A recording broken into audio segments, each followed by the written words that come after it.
በጠቅላይ ሚኒስትር ዶክተር አብይ አህመድ ጀግናና ቆራጥ አመራር የኢትዮጵያ የታሪክ ገጾች በአዲስ ብሩህ ቀለም እየተጻፉ ነው። የመደመር ፍልስፍናን ከሀገር በቀል የኢኮኖሚ ማሻሻያ ጋር በማዋሃድ ከእርዳታ ወደ ብልጽግና የሚለው ራዕይ በሁሉም ዘርፎች ተንጸባርቋል።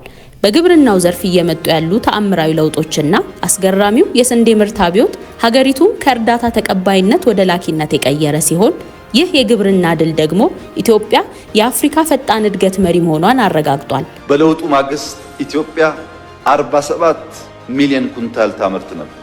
ባለፈው ዓመት ስንዴ ከ280 ሚሊዮን ኩንታል በላይ አምርተናል።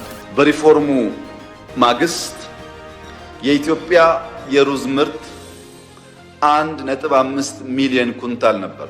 ባለፈው ዓመት 63 ሚሊዮን ኩንታል ነው ያመረት ነው።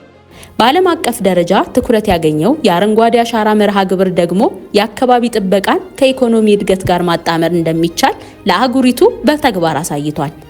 ጠቅላይ ሚኒስትሩ በዲፕሎማሲው ያሳዩት ጀግንነትና ብስለት የኢትዮጵያን ተጽዕኖ በምስራቅ አፍሪካ ቀጠና እንዲጎለብት ማድረግ የቻለ ነው።